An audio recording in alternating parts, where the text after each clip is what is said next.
This is Sean. This is Kevin. And this is the One Other Thing. And this, my friends, is episode 20 already. 20. Dun, dun, dun. We were stoked when we hit 10, and here we are, at twice that already. Yeah, I know. Never thought this day would come. I know, seriously. And, can't thank everybody enough for being along for the ride. But today it is a Thursday show. It is, we are not touching that list. Although next time I think we're done with it. I think that's the last one. We hope. Yeah, you never know with us. But today we got a lot to talk about. We have, I've actually got the What Are You section, of course, which I'm always looking forward to. Find out what you've been up to, buddy. Yep. And you said a few topics we're going to talk about today. Death Stranding, and unfortunately, speaking of death, we got Diana Rigg, Yep. R.I.P. Yes. We're going to talk about that a little bit. So a lot of stuff to get to today, and for the music category, I can't wait because I just kind of said F it, and I just have a bunch of random recommendations. Yeah. And I think some of it will make sense when we get there. But before we get into any of that, Kevin. Yes. If I'm a tutor, I want to contact us. Where do I go? What do I do? Definitely go over to tootcast.net. You'll see a bunch of links there, but for our YouTube site, which we're trying to build up and get subscribers, so please subscribe if you can.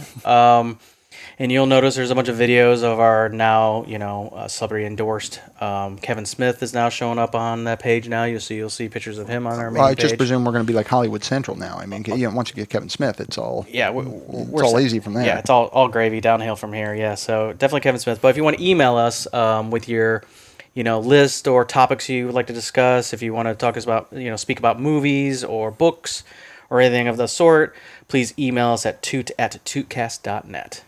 All right. Well, again, thank you guys for the subscribes, and please keep those thumbs up, those subscribes coming, because it only takes a moment, but it makes a huge difference for us. Yep.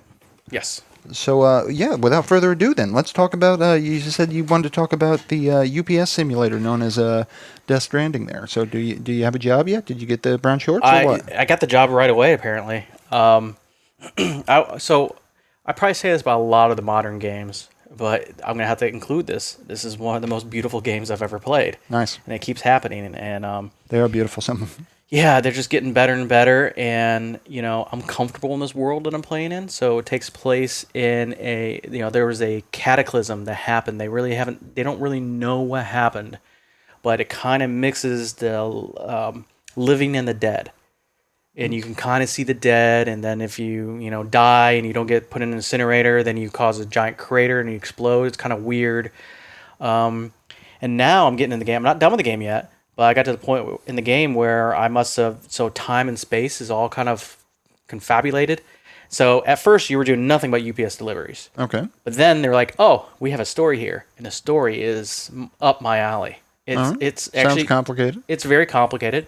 Even one point, I showed up on a World War II, battlefield in the middle of it.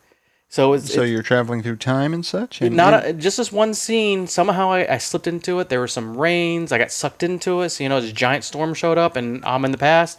Then it came back, and it's kind of I don't know. It's a very fascinating story as it's unfolding. So I don't know if I'm halfway done with the game yet, but they definitely separate into chapters. Yeah, how many hours are in there? You said you've been basically losing sleep. Yeah, because I think that you could probably get through the game fairly quickly. How long to beat?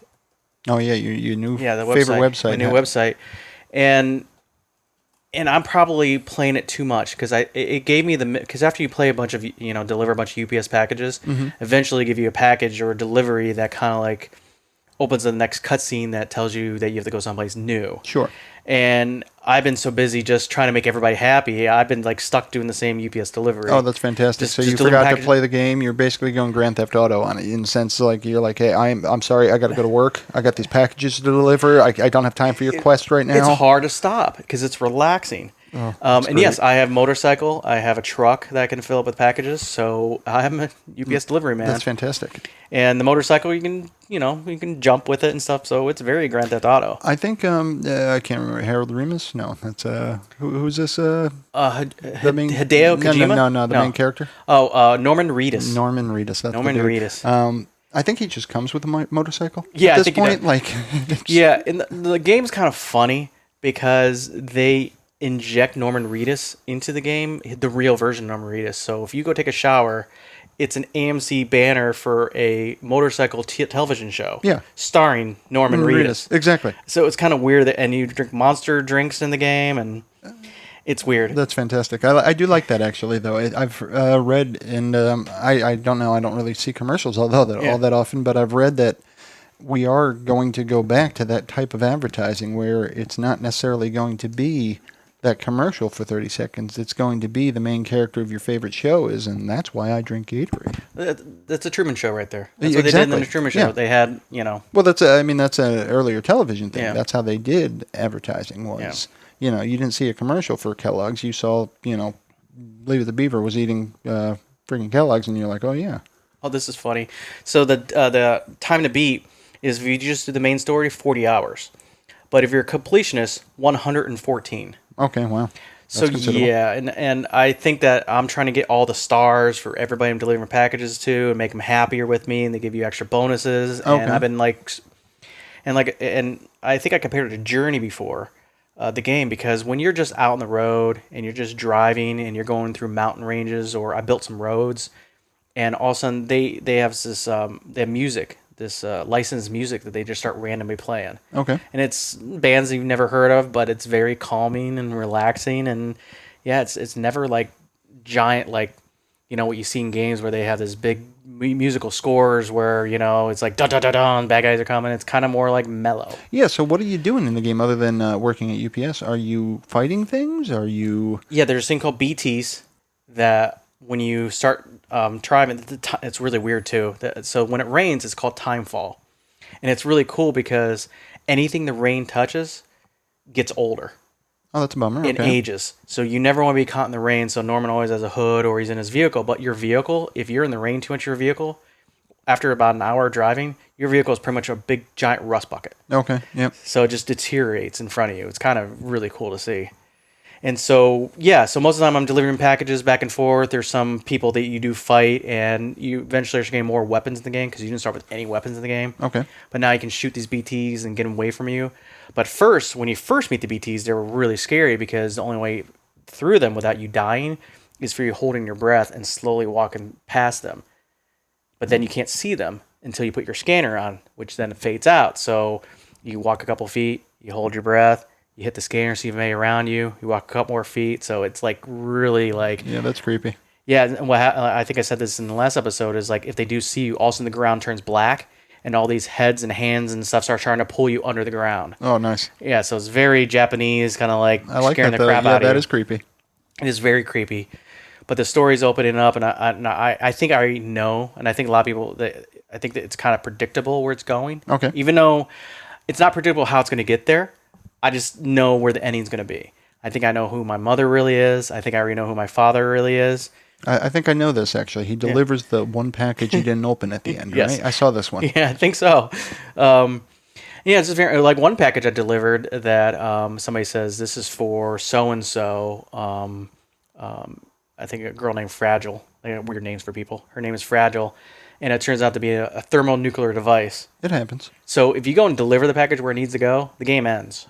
Nice. In a giant nuclear explosion. And did you learn that the hard way? Yes, I learned that the hard way. That's awesome. It was awesome, yeah. So the whole screen kind of like buckled in and then exploded. It was kind of really interesting how it did that. I was like, and then says, you should have did this.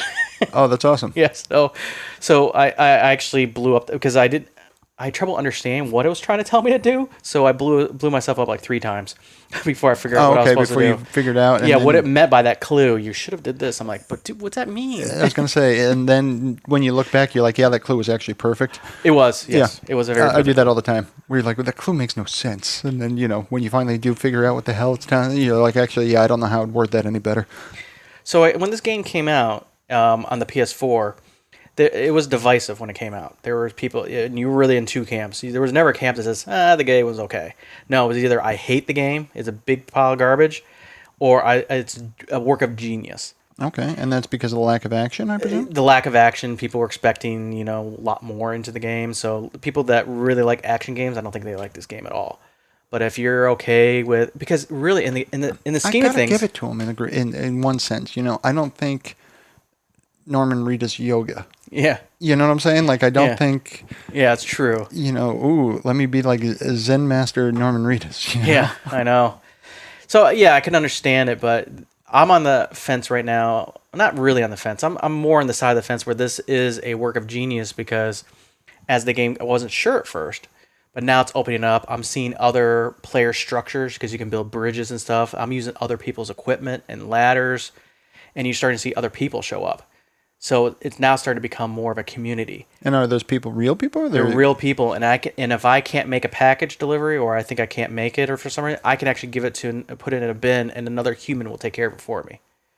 That's crazy talk. It is crazy talk, and they do it. And you get likes in the game, so I can tell when somebody uses a bridge I built. It tells me, and it happens all the time now. That's crazy. Yeah, so it is a crazy game of this weird community. So it is journeying the way that you got other humans that you don't really speak to directly are helping you. So it's kind of journey is kind of like that. So oh yeah, without doubt. So yeah, do I like the game? Yeah, I like it, and I do want to complete it. I don't know if I'm going to do it in 100 hours or not. I'm going to try, but I'm not going to do the 40 hours. I'm already too late. I was going to say, it sounds like you're leaning more towards the completionist side. But what's the dilly with the baby? Isn't he carrying a baby with him at all times? Yes. So the baby, and I think I know who the baby really is. But the baby, when you first get him, apparently you have the ability to come back to life, and you can sense these BTs, but you can't see them. So with the baby, which they call BB, when you engage him, he can show like the dark outlines of these BTs. You can't really see them, but you can kind of see the shadow of them.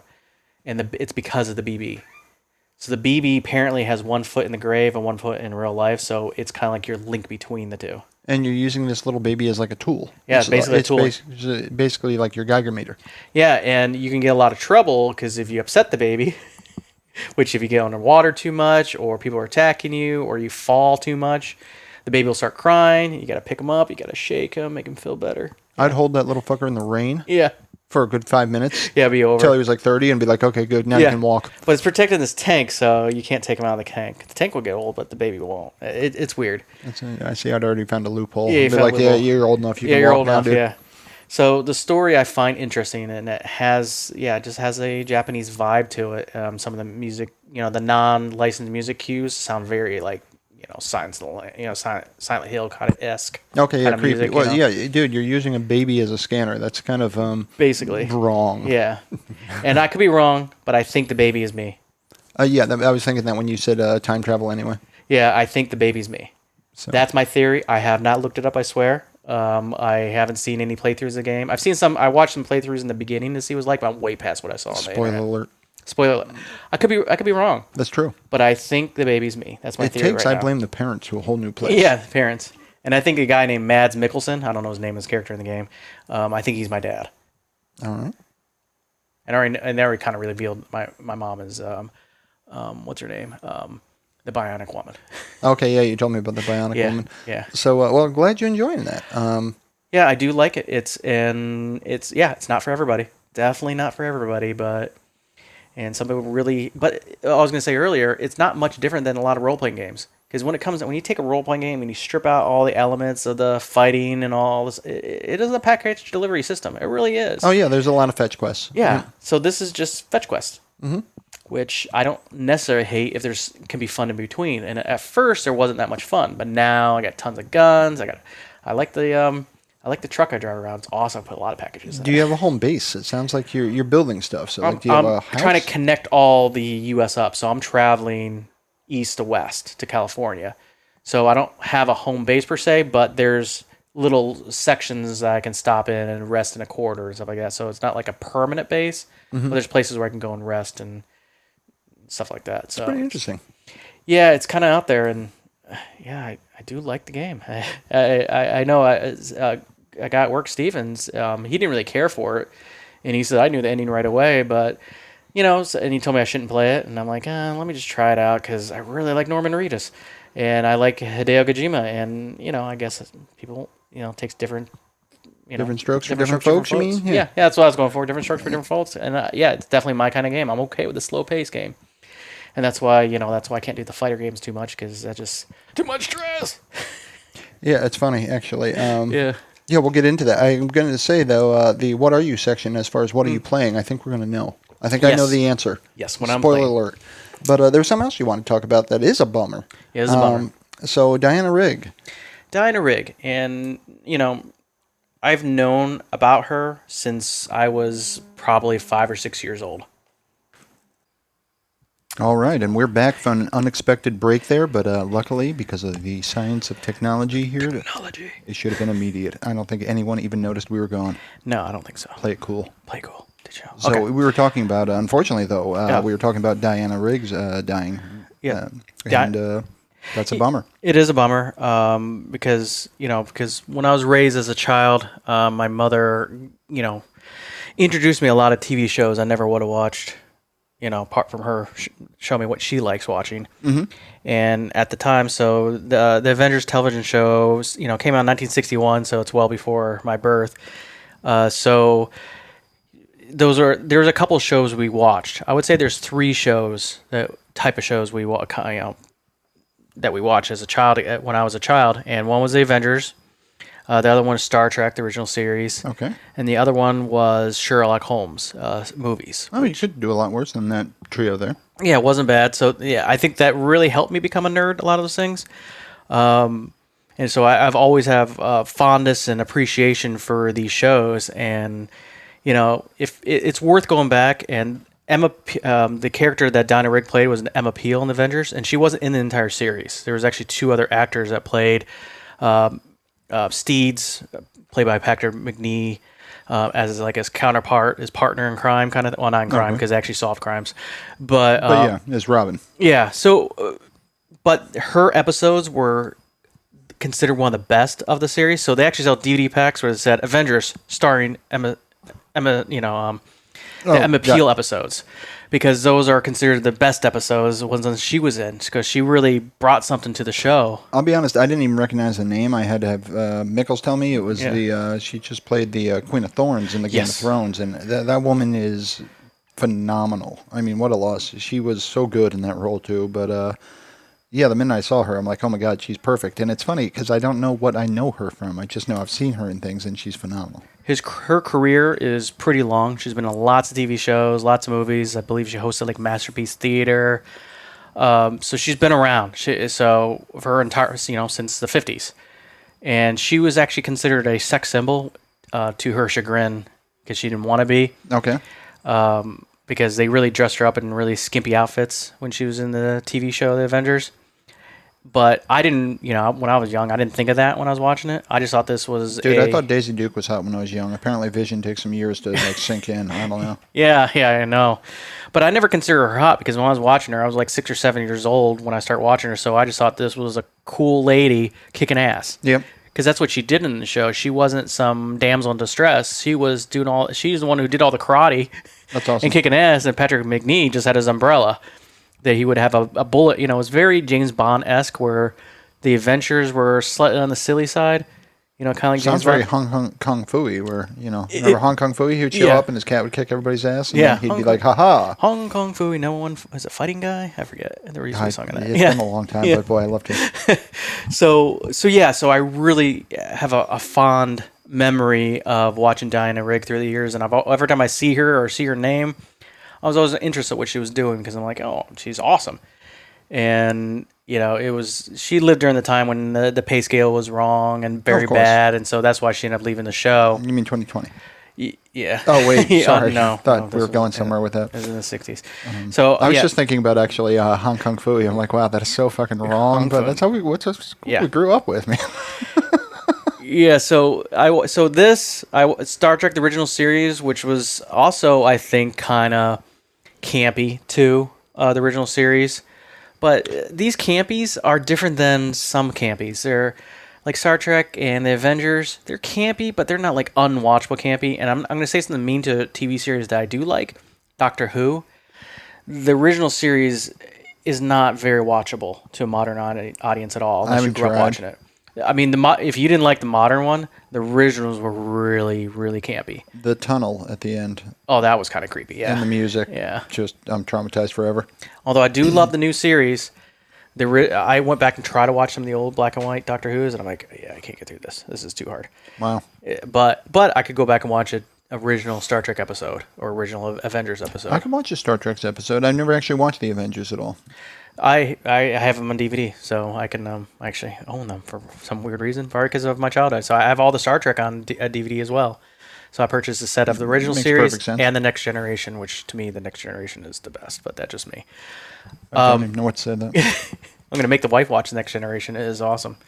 Learn about what the Riker. What is it called? Love that Riker video. When you grow the beard, when a TV show grows a beard, came from Riker and the Next Generation. Oh yeah, because he was clean shaven and then he grew a beard. Grew a beard, and the show got better, which is the opposite of jumping the shark. I see. So there's a whole list of episodes so when a show out there. grows a beard, it becomes better. Right. So Star Trek Next Generation, like I forget its second season. I forget what season it was.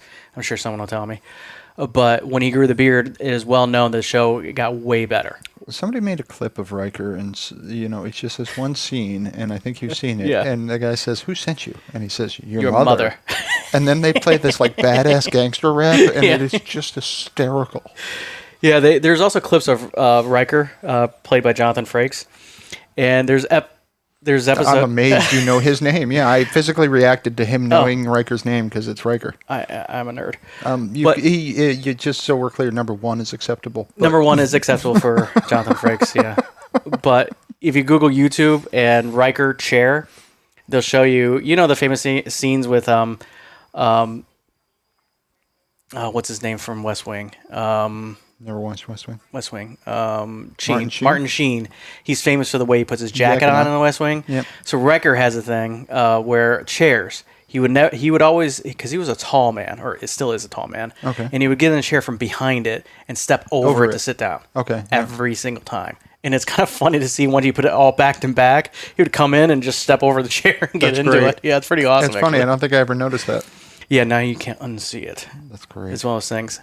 And we also watched the Sherlock Holmes movies, which starring Basil Rathbone and Nigel Bruce. Yes. That's awesome. What? If we did not for nothing, dude. If this was the one other thing with Basil and Nigel, yeah, it'd be cooler. Yeah. In my opinion, they were the best representation of Sherlock Holmes through movie history until the new one with Benedict Cumberbatch and Martin Freeman. But they were good. They were good. So in my opinion, I've seen many Sherlock Holmes interpretation over the years, even the Iron Man, his version of it. Yeah. Which I thought was okay. I'm a Robert Downey Jr. fan. It's just, I do like it. But you can call him whatever you want. It's Robert Downey. He doesn't act. Yeah, he doesn't act.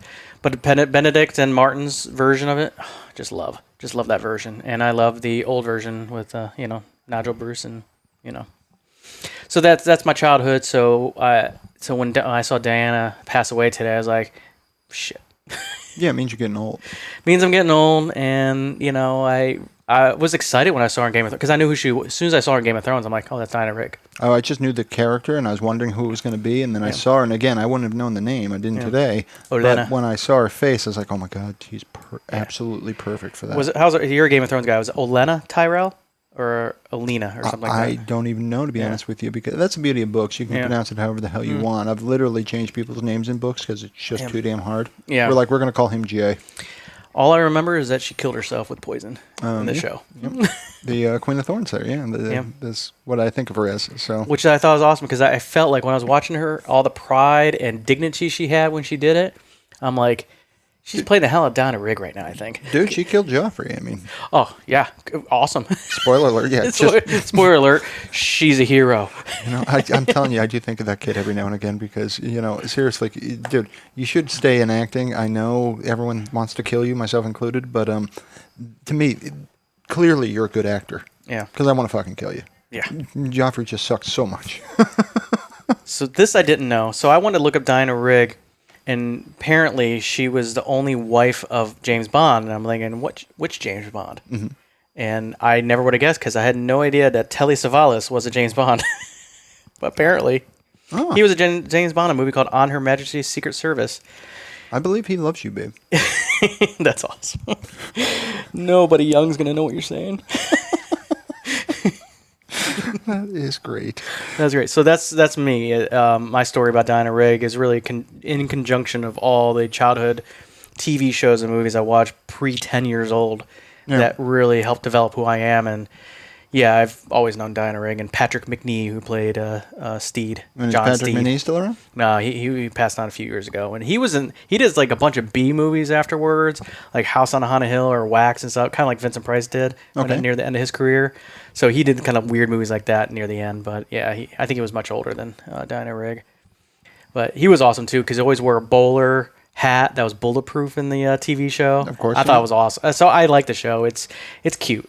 And it has some fun stories in it that I did like a lot. I know it has a following. People do like it. I do like it. Yeah. And they just did a remake of, I'm not going to say a few years back, I mean, sometime in the last 30 years. I did not watch. I know Uma Thurman was in it. I forget was Sean Connery in it? I forget who else was in it, but it just, I never even gave it a chance. I didn't even look at it. It's funny how, I think it's the blue Honda theory. You buy a blue Honda because no one owns a blue Honda, and then you realize, wait, this entire city drives a blue Honda.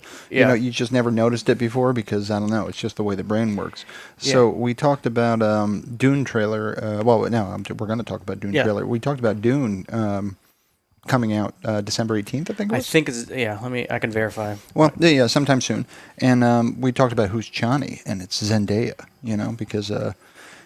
we're fucking old. And December 18th, Yeah, correct. And what makes that weird is Zendaya's name just came up again in something else. And, of course, now the story escapes me because we've been distracted for 2 seconds here. And that's all it takes with me. And, I definitely wasn't watching Disney. Oh, but, we're in Disney Plus? What would Zendaya... Let's do a search on Zendaya. Where would she come up? Because I just saw her name somewhere else and I laughed because, I said, a few days ago I wouldn't have known what a Zendaya was. And now... I do. And she's just Chani. And, on that note, we can talk about the Dune trailer because that was released. And that was pretty cool. We definitely dug that. But we realized that, I have no idea what the Zendaya connection was. Sorry, guys. I lose stories sometimes. It's what happens when you get old. But I literally saw her name come up in something and I laughed because I just wouldn't have known what Zendaya was the other day. But be that as it may. Yeah. The Dune trailer, it's...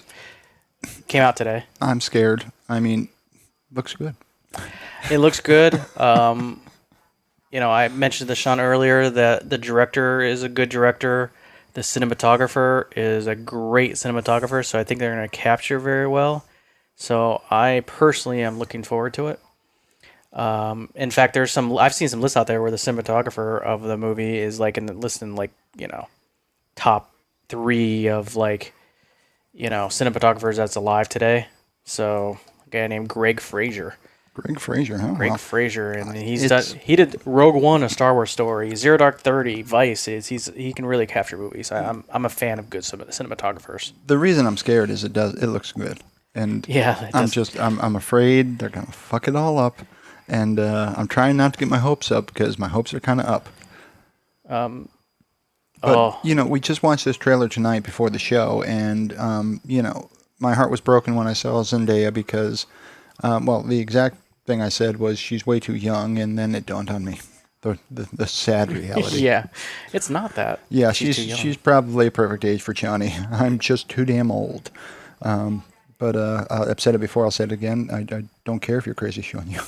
Yeah. I just don't care. Yeah, I know. It's going to be hard for me to shake Colin McLaughlin and Sean Young as the leads of that movie in 1984. Yeah, and I mentioned this to you, too, and I'm going to mention it to the audience, because I'd imagine this is a normal thing, but, I'd said before that, thank God I saw the movie before I read the book. So when I read Dune, Paul Atreides was just Colin McLaughlin. That's just how it was, because I had that in my brain already. But what's interesting about that is Game of Thrones, I read long before that became a series on HBO. And so Jon Snow, I mean, they describe him, and I had a mental image, but it wasn't Kit Harington. And, why I know Kit Harington's name is a whole nother topic, because who the hell knows? He's certainly not worthy. But be that as it may, he knows nothing. Yeah, but, he does know nothing. But, with that, when I saw the show...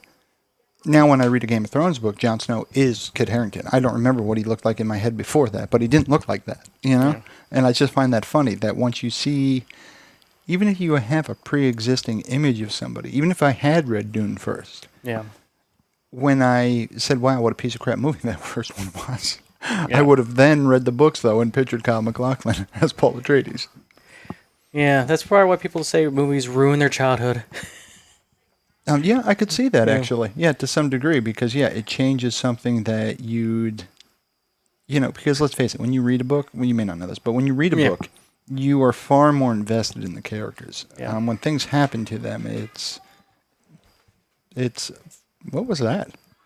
Oh, that's the TV in the other room. I don't know if Mike picked that up or not, but that was awesome. It was just all I heard was asshole. It was awesome. That's a great. So luckily, we do not have screaming fans at our window.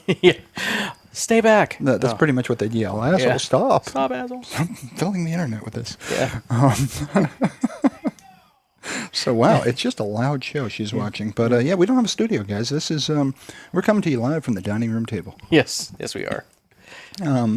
Anywho, Dune trailer, though, December 18th.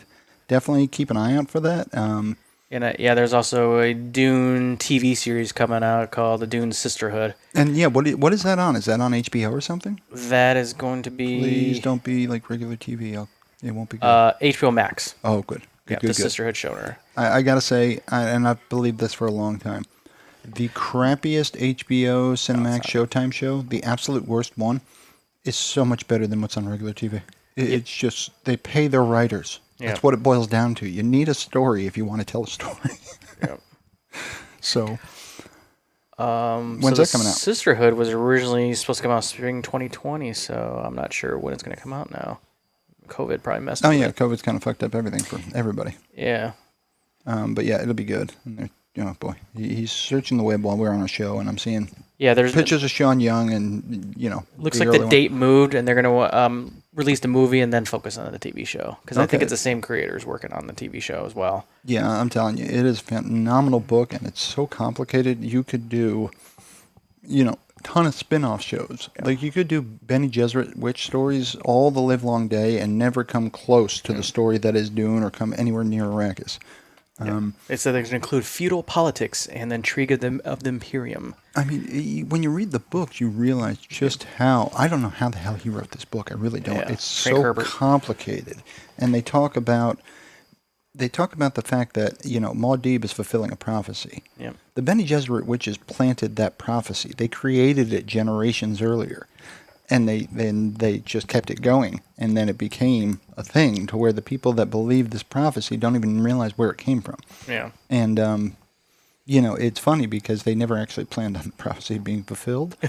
It's just... that backfired then. I mean, the basic story is, if you get right down to it, the sum of the first Dune book, the basic story is, witch mom teaches son witchcraft when she shouldn't.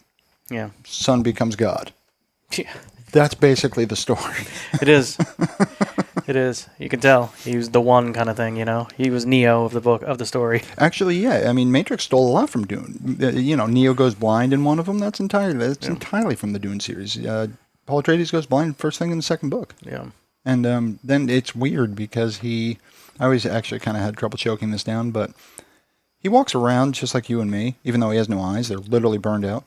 And if you throw a ball at him, he catches it.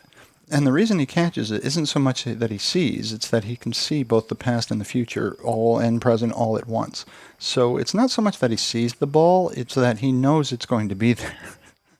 So it's a weird thing. Yeah, it's weird. And that's kind of what they did with Neo in the...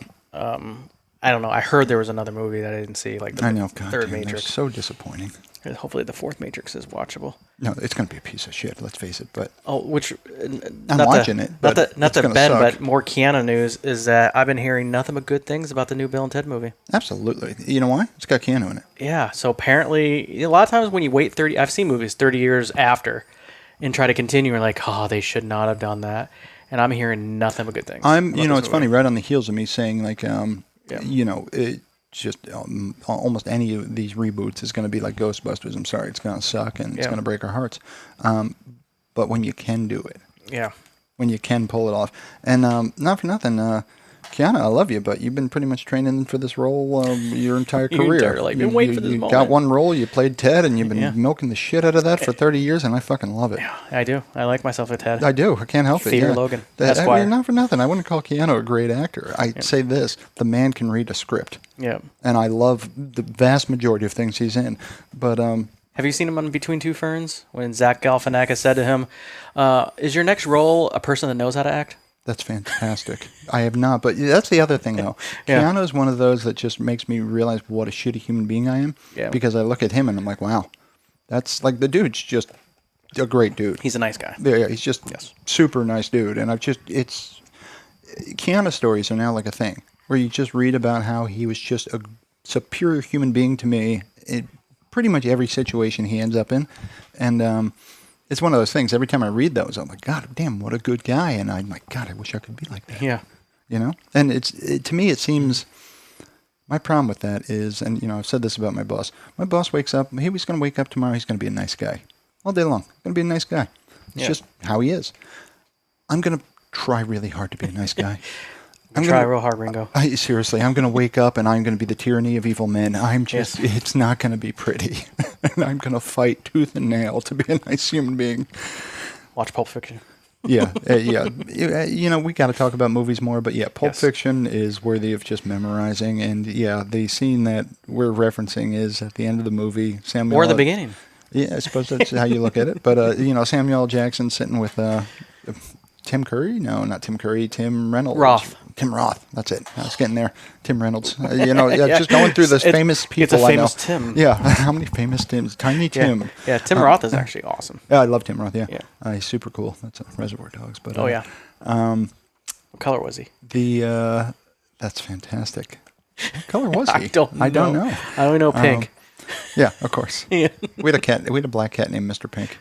That's awesome. Because you know why he's named Mr. Pink? I wonder. Because he's the guy betraying you.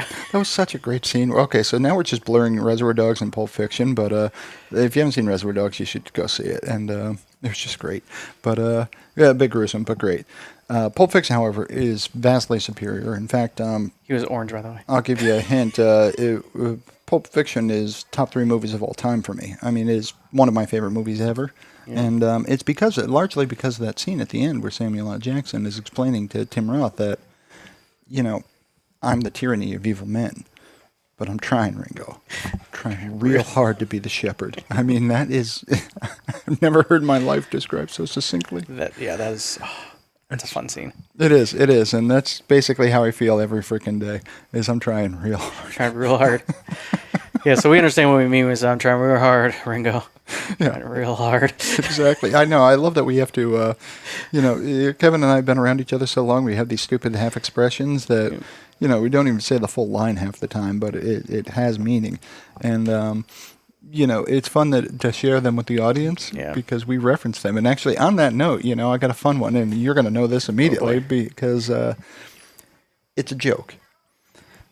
I've been told, I've heard from some fans it's just not funny enough, so that too is a joke, actually. But this joke isn't funny. I'm going to warn everybody right now. The joke itself isn't funny. Yeah. Or maybe it's mildly comical. It's just not that funny. But you need to know the joke so you can make it a joke later in life. Yes. And so the joke goes something like this. 2 brothers. One brother's got a cat, and he's like fanatical. He's like you about his cat. And don't get me wrong, I'm pretty much a cat person too. Kevin's like the cat person squared, man. He takes it to the next level. Yeah, I paid $20,000 so far on my cat. Yeah, it's just so. And I like to think I wouldn't do that, but the sad truth is, if I had the means, I entirely would. Oh, it wasn't all at once. Yeah, exactly. This damn cat. I'd do it. Those things are adorable. Yeah. But the guy loves his cat, and he wants to take a vacation. Never done so in his life, so he finally gets the nerve and he asks his brother. He says, "Hey, can you watch my cat? I'm going on vacation for a week." And he tells his brother, let's just give the guy's name. So the guy's name's to make this joke easy. So you got Bob, who has the cat. Bob's the cat person. And you got Fred. Fred's the brother who's going to watch the cat. So, Bob says, "Fred, can you watch my cat?" Fred says, "Sure, no problem." And of course, Bob gives him like a laundry list of instructions because this is his cat. This is a sacred cat here. Yes. And so Bob finally gets the nerve, jumps on the plane, goes on vacation. Calls Fred the very next day because, worried about his cat. And he's like, "Hey, Fred, how's my cat?" And he's like, "Damn this thing. Cat got out, got run over, is dead. I'm sorry." And Bob's like, "Oh, my God, dude. Like, Fred, seriously, you couldn't have said that any differently? Like you couldn't. How am I supposed to enjoy my vacation now? Like, dude, that's horrible. Like, I'm just. You could have so eased into fucking that. Sad. Yeah. And that's Bob's point. Like you couldn't you have made that a little easier for me, eased me into it. And Fred's like, what are you talking about? Like, how would I have done that? And I was like, I don't know. Maybe first day, say, sorry, the cat got out and I just can't find her. And then maybe second day say, oh, I found her, she's on the roof, and I just can't seem to get her down. And then, ease me into it. And so by the end of the week, you can kind of, let me know, and I can at least enjoy my vacation. And Fred's like, oh, I'm so sorry. I'll try to do better. And Bob's like, well, whatever. He's like, well, how's Mom? Fred said, well, she's on the roof, and I can't get her down. And so that's one of those jokes. Is the joke funny? Maybe mildly, but it's not that great. But now that you all know it, if anyone else in your life knows it, I promise you, there will come a time when the answer will be, she's on the roof and I can't get her down. Yes. Actually, use that once in a while. Yeah, and they will know what you mean, and it'll be that joke that's only mildly funny will become priceless. Yeah. So, think of it as recycling. Yes. Sometimes jokes are funnier the more you tell them. No matter what anybody says. I have to agree with that. There is, and it's dangerous to tell you this, but there is humor in repetition at times when used sparingly. No. Anyway, moving along though, but as we think of these, I don't even know what you call them. They're not even inside jokes because they're not jokes, but these bizarre references. We will try to do a better job of sharing them with all of you, letting you guys in on what the hell it is we're talking about. What are we talking about? Exactly. The cat's on the roof. What? Oh, I'm so sorry. It's awesome. But you teased us, though, episode or two ago now, and said you had some kind of news about NVIDIA and don't buy a computer anytime soon. Don't buy a computer yet. Definitely, or build a computer right now with an NVIDIA video card until probably October, November, around that time, because NVIDIA, as it turns out, when they released their last series of video cards, the 2000 series, and they announced, it's got this ray tracing, it didn't sell anywhere near as they thought it was going to. Okay. And it actually hurt their numbers. So NVIDIA, there's a lot of, when the game consoles come out and they're announcing the PS5 and the Xbox Series XS12 or whatever the heck it's called. No one knows the name. No one knows the name. When they announce it, goes, now we have these video cards that can link directly to the NVMe hard drives, and they can load seamless scenes into games, and for the first time we're better than PCs, and this is the way to play the games in their best way, and NVIDIA says, we're going to rain in your parade. Yeah, of course. Not only are there... So the history of video cards has been pretty straightforward, kind of like CPUs, is every year a new video card comes out. Moore's Law, right? It's kind of like that, where, it's only a certain percentage. That wasn't me flexing a nerd muscle right there. It is true. Moore's Law does exist, and it's really... what is it? Every 18 months, a transistor capacity will roughly double? Roughly double, but even then, at this day and age, it only increases performance by maybe 10, 15%. Mm-hmm. So, apparently, NVIDIA got together with Samsung and said, we need your help. We need something better, smaller, cheaper for our next video card, because we need God damn it, folks! It's a triangle. Yeah. It's good. Yeah. Cheap. Fast. Pick two. Yes. So they got together and they created a new chipset that increases performance by, we're talking 20 to 30%. Oh wow. That's not the good news yet. They also made it so you can load ahead of an NVMe hard drive and load directly in a video card. Nice. That's not the good news yet. The good news yet is that cuts down loading time, I presume. Basically, if you see the trailers, you watch where they like the PS5, where they show loading levels, where they're going from one massive screen and then warping into another level, and there's no loading screens. Oh, God, yeah. That's because of this. So this wasn't coming to PCs, but now it is. If you get this video card, you now can get rid of loading screens on PCs now. I fucking hate loading screens. I like them sometimes. Yeah, you can watch them all you want. If I never see one again, it'll be too soon. Well, if you press here to continue, I don't know. I have pros and cons about that. But here's the thing, though. You can get a book. Traditionally, when a brand new video comes out, it costs an arm, a leg, and a kidney. Yeah, give or take. Give or take. The RTX 3070 that's coming out, they say in October, but I think it's probably more closer in November, is $500. Wow. So it's like half the price, maybe even more than half the price of a top-end video card. And it's like 20% better than all the video cards on the market now. That's fucking awesome. So they basically are raining on the parade of the consoles, and they're releasing before the consoles come out. So I'm buying a new laptop in the next year or so. A new laptop. I do have a desktop that I use, and so I was going to build a whole new computer. I'm like, I don't really need a whole new computer. I just go with the laptop because of you. Yeah. Honestly, that's the only reason I buy laptops now. So 3070 is going to be a great video card. Usually I buy like the 1080 Ti, 2080 Ti level, but this is going to be such a great performer and makes such a huge difference. This is a big deal. NVIDIA, wait, no reason to buy a computer now or build a computer now. Wait, and then, you won't need... in fact, you definitely don't need the Xbox if you have this. And this is cheaper than the Xbox. So, well, of course you got to build a whole computer around it if you don't already have it. Yeah, I wouldn't say it's cheaper necessarily, but you're better. I mean, again, folks, there's no console PC war. There never has been. Yeah, so this is raining on their parade, the console parade. They're like, haha, we can do it too, and cheaper.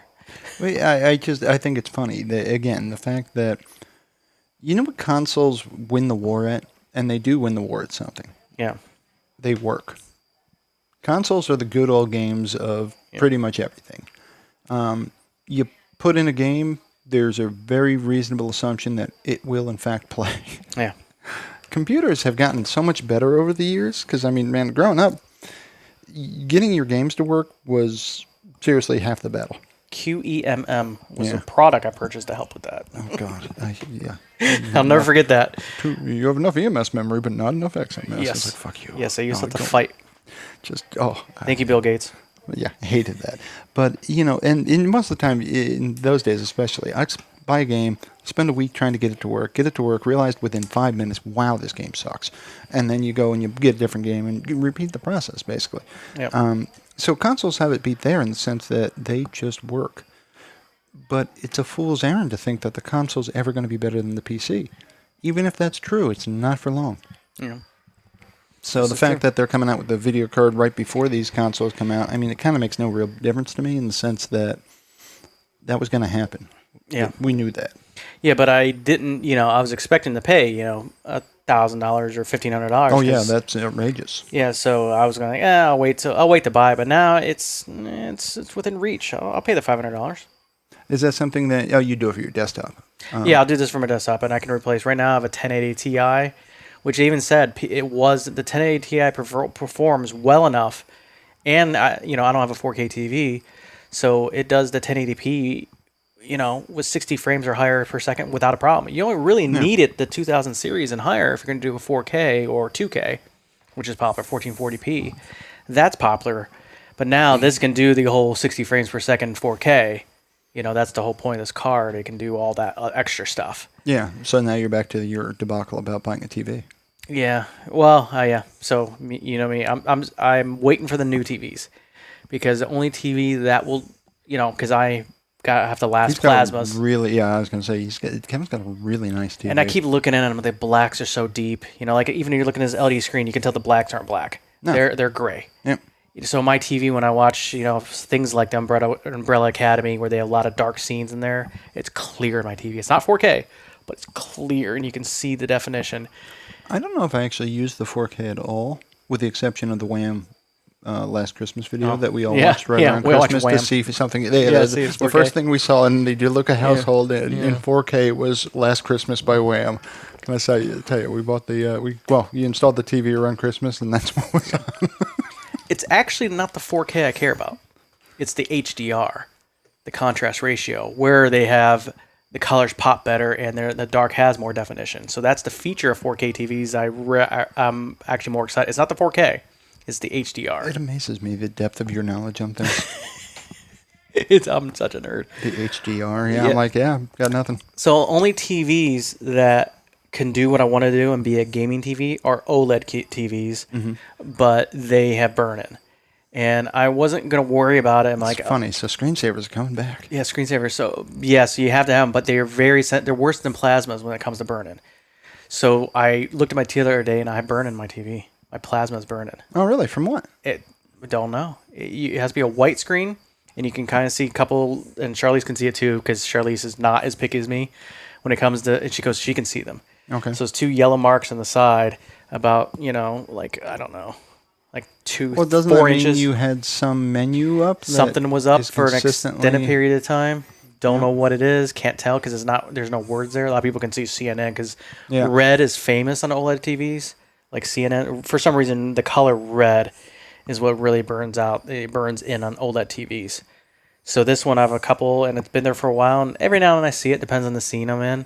So yes, that bothers me. But then when that happened, I was actually considering an OLED, and I'm like, no, it's clear. Whatever I'm doing, I can cause burn-in. Sure. So some habit I have is causing a burn-in. Maybe I'm leaving a screensaver, or then maybe the fireplace up that I do a lot. Something's I happening. would think that'd be enough, though, a movement to... But it's 2 spots, so it's on there near the edge. So I just I see what you're saying. Like maybe it's the log holder. Who knows? So for the most part, most TV shows are very dark, so you'll never see them. It has to be a bright white scene. Sure. For it to show Well, up. I know you. It's the fact that you know they're there. Yeah, it's bothering me. But since OLED burns in quicker than plasma, That'd be worse. Yeah, so the OLED is the only one that has the right contrast ratio that I'd be happy with. Well, you're funny though because you're with like TVs like I am with computers in the sense that I'm always thinking, boy, if I just wait a week, something better will come out and it'll be cheaper, and I'm right. Yeah. The problem is if you wait a week from there, another something. But I'm waiting specifically. I already know what the technology is. There's micro and mini LED TVs coming out. Where the problem with LED TVs is they have brightness zones, so they can turn on and off zones and actually turn off some lights. So they're in zones. So usually in TV, I forget how many they have, maybe like 40 to 60 zones, where if you have like just a, like the moon streaking across the sky, you can see that around that moon, if it doesn't have enough zones, you can see like a halo effect all the way around it. Yep. And it's kind of gray because it can't do blacks. So as it moves across, you can definitely see that in like space battle TV shows and movies where that halo effect is really there and very bad. Whereas the OLED can actually turn off the light totally, make it black, so there's no halo in that, and plasma the same way. You can turn off that pixel. The new micro LEDs and mini LEDs will actually have that ability to turn off the LED. So once again, your blacks will look like very black. Black. And that's unfortunately has become important to me, where I won't be happy long term if I get like a QLED, even though they're supposed to be beautiful. It's going to be a beautiful screen. Don't get me wrong. On a normal screen, it's going to be beautiful. Actually, proud of you. I'm proud that you recognize this about yourself. Because you buy the QLED there. You're just going and buying another. You're buying the micro LED when it comes out. So you're just buying 2 TVs instead of 1 if you go that route. But I was considering, because you can get these TVs pretty cheap. I'm talking like sub, $800, like $500-$600 for a TV. And my only problem too is my wife is going blind. She won't admit it, but she is. Okay. So we're watching TV called Shameless, and that show, they text message each other a lot. Oh, yeah. Those are hard to see, though, and granted, I'm getting older, too. I can read every word of them. Charlize can't read. She always has to pull out her glasses. She found her glasses. Oh, I narrate to Mickles. I narrate to Charlize, too, but I decided I need a much, much, much larger TV now. I literally say narration. She convinced me. By Shoney. Narration. Copyright Shoney. But yeah, so I need a larger TV. My TV is way too small. I need several sizes larger now. I did not know I had that bug until very recently, like the past year. But I would like my TV to be basically the size of a wall. Yeah. The biggest TV I can possibly fit. That's how, like a drive-in theater in my backyard. I mean, I just want a big TV. Actually, maybe you get a projector then. I didn't. I've literally been looking at projectors lately. They're very high definition. I saw a commercial with. It's fucking genius. People are so smart. They think of things in ways that I don't. Somebody took a projector and they hooked it like to PlayStation, and they were laying there on the floor playing their games on the ceiling. And that's that awesome. is fucking genius. Oh god, I can't do that. I would never leave my freaking house for sure. Your screen would be gigantic and everything. People are smart. Actually, they're generally dumb as shit, but there's smart ones out there. Yeah, I think if you got like a easy enough portable screen enough where you can like put it in your living room or your TV room. I guess you got a living room and a TV room here. You pick a room and where it's easy to move around and pull down. I think you projector somewhere in your house, man. You can. I had a friend who used a projector as his main way of watching anything, and what he did, it was fucking genius. He hung up those thick red curtains, like movie theater curtains. Yeah. He hung them up. So he had the curtains, and then where he projected. There were no windows or anything. It was just a fucking wall. But Yeah. he just put him up there, and it just completely worked. I'll just That's say awesome. it that way.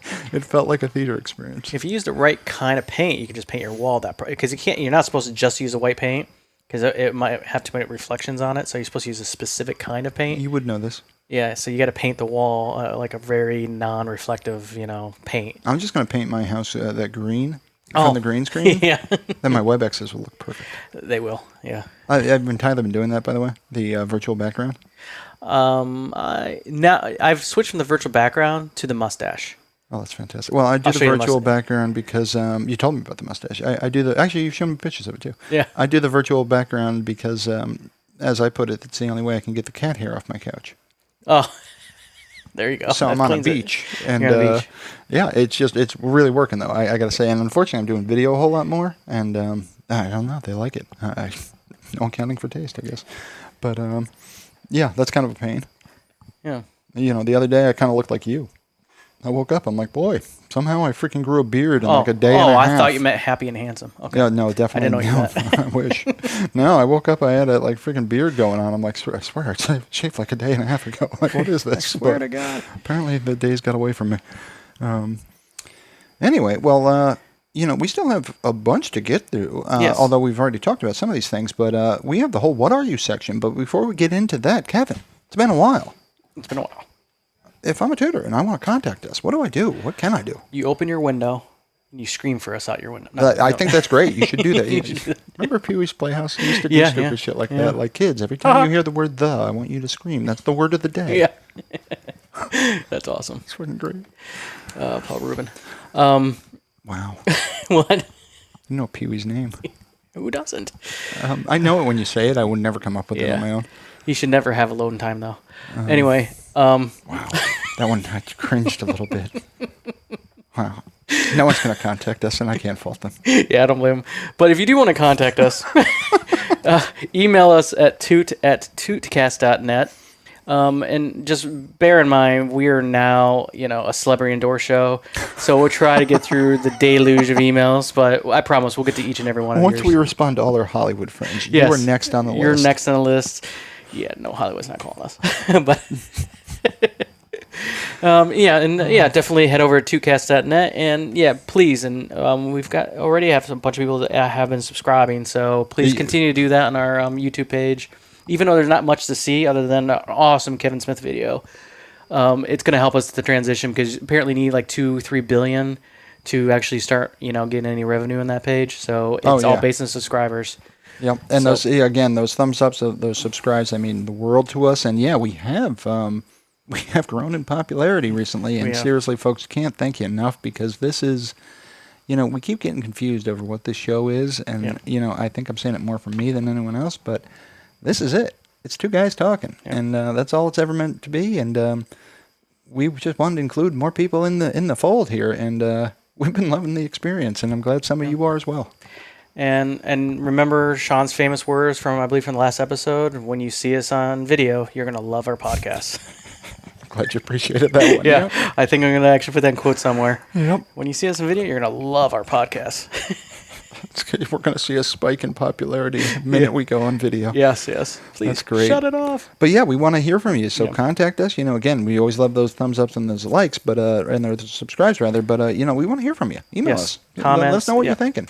Yeah, definitely. We do enjoy it. And if you listen to our previous episodes, we do share. Absolutely. What everybody writes into us. So so thank you. Yeah, exactly. And you probably noticed we do pick on the people that write in, but you know what? They're picking on us. It's only fair. So Charlize, about Taman, because now I finally realized, based on my wife, I kept on saying Taman's name incorrectly, not on purpose, but because I kept on saying Timon. Yeah. And the reason why I've been saying Timon, because I was a big fan of The Lion King. I so knew this was going to be animated in Disney. I didn't know how. So Timon is the meerkat in The Lion King. So I think that pronunciation was stuck in my head. Oh, that's fantastic. So I got to remember, Timon is the meerkat. Timon is our superfan. That is wonderful. So I'll differentiate from now on. I was wondering why you had that written on your hands, but now it makes sense. Yeah. That little I actually had to makes look it up sense. because I forgot what animal he was, but yeah, he was a meerkat. Meerkat, in yeah. Lion King. But yeah, That is great, man. blame my wife. She's the one to point it out. It goes, isn't he the Lion King? I should have called it when you started telling that story because Yeah. I'm like, I sense Disney and animation coming at me. That's awesome. That's great. But, buddy, well, I think I know the answer to this, but what are you playing? I'm playing Death Stranding. I kind of suspected that might be the case. Anything else? Or it sounds like that's all consuming. It's not all consuming, but I'm probably going to purchase the Outer Worlds. The DLCs hit this week. Oh, what's that, 20? 15. Oh, okay, that's reasonable. Yeah, so I'll probably play that because I love the Outer Worlds, and it probably I played it once, and it's probably due for a second playthrough. So Yeah. the Outer Worlds. I started my second. I never finished it. That was the one where I was killing literally everybody, and it was a lot of fun. Oh, and this is the best title. It's called Peril on Gorgon. Nice. So yeah, it sounds like it adds a bunch to the game, a lot of the same gameplay, but yeah, if you're a giant fan of Outer Worlds, it's probably worth it. I don't know if I was a giant fan. I enjoyed it, though. I enjoyed it a great deal. It was my kind of game. So, Actually, I like the price of it a lot. yeah. Yeah. Do you remember? You bought that for me. Oh yeah, it was a present. So Yeah. unfortunately, I don't think I purchased like a season pass version of it. That's quite right. I don't think that was even I think that was a no reason present. I think that was I like this, and you're going to too. God damn it. I was like, I know you're gonna not buy this full price game. So yeah, that's what happened. Yeah. That's my idea with Cyberpunk too. That's why I haven't bought it yet. No, I'm kidding. I am going to buy that. That's coming out. That's actually coming out November 19th. Yeah, I don't know why. Should I pre-order it? Is there any benefit to There's no benefit to pre-order at this point. I pre-ordered Tony Hawk. Tony Hawk, yeah. A day before it released. Yeah, that's awesome. It was a pre-order. You wanted the skeleton. I did. I wanted the skeleton. But yeah, so Cyberpunk will definitely. So I got to fill up my time between now and November because once November hits, I'll be playing. And Cyberpunk is not like Outer Worlds as far as scope. This is going to be way, way, way bigger. Is this why you've been so busy at work, just getting ready for I'm going to disappear for 3 months? Well, I just realized that I already have that week off work. Of course you do. So damn, I'm living my life all wrong. I know. So because that's the Thanksgiving week, it's coming out. So or the next following week. So that's all I'm gonna be doing that week. And I decided I'm not going to Ohio this Thanksgiving. Really? Well, Cyberpunk. That is fantastic. I weighed the options. And on one hand, I had family. Yes, I got family obligations. On the other, and I got Cyberpunk. Keanu. Yeah, Keanu. I know. Well, I actually was buying the game before Keanu was announced. I was like, this is awesome. Yeah, I remember you told me about that a long time ago. Because I CD Projekt Red, I celebrate. Oh, this is such. I don't know. I don't know if they're a good company or a dumb company, because they just announced that if you purchase Cyberpunk 2077, it will work on the new system so it'll work on the regular Xbox and the new Xbox. Okay. Also, they announced is if you own The Witcher, it will work on one of the consoles. It will work on the new system as well. That's pretty groovy. So I think they're losing millions, but they're doing basically doing they're for free. not losing, they're not making. They're not making it, yeah. But They're being decent company. yeah, so a lot of the companies, That's awesome. EA, wouldn't do a thing like that. Well, most companies wouldn't Yeah. do a thing like that, and that's an awesome thing. Although, I'm sorry, man. Props to Epic. Yeah, I got to give props to Epic Store because seriously, if you are a PC gamer in any way, shape, or form, seriously, you should be checking once a week the Epic Store. yeah. It's funny. Lately I haven't been touching my PC a lot, and I will still remember to log in once a week and check whatever Epic has for free because, it is ridiculous. And yeah, a lot of times it's these indie games you never heard of and never going to play. But get them anyway. Because that way when they come up in this show or some future one, you're going to be like, you know what? I have that. But they also give out AAA games. Really good stuff. Yeah. So just keep an eye out on that. Free stuff. So shout out to Epic. Definitely. And they made a little game called Unreal. You might have heard Unreal. that one. Yeah. Although seriously, is the next one ever coming out? I don't know. It's been alpha for like 5 years, I think. At least, yeah. We've been playing that on and off for years. Yeah. So what are you playing besides? So I got. I think everybody knows I bought Tony Hawk Pro Skater 1 and 2, and I haven't had a ton of time, but this weekend I did, and I played Tony Hawk Pro Skater 1 and 2, and played a lot of it. In fact, because of that. A lot of the music I'm going to talk to you about today is from that soundtrack because it's fun and, they took, I like what they did. They took the soundtracks from 1 and 2, those games, because they all had good soundtracks. And I'm talking real musicians like people have heard of. Yeah. Are they modern, or are they all like 80s? They added, they were modern for the time, and they've added to it since then. Because, I mean, think about it. 1 and 2 were 20 years ago. Hate to admit it, but when those games were released, it was 20, probably plus years ago. So a lot of good stuff there. If that's your jam, if you don't like skateboarding anyway, I'm going to say you probably aren't going to like that game. Call it a hunch. But it's a hell of a lot of fun. So I gotta say, I have 5 for the PS4, which got horrible reviews. Yeah, that's and what I heard. I cannot articulate what the difference is, but it's so much better than 5. I mean, so much. I can't explain to you, literally can't, what makes it better, but it is so good. So good. So yeah, definitely liking that. Other than that, I haven't really been playing anything. I've been playing Work.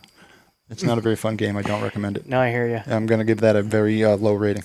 Yeah. Not going to make the Metacritic list at all. Yeah, Work very low. Yeah. Yeah, very low. But yeah, unfortunately, and that song's probably going to get a little worse before it gets better, but it's good stuff. Professionally, I'm doing okay. Yeah. Busy as hell.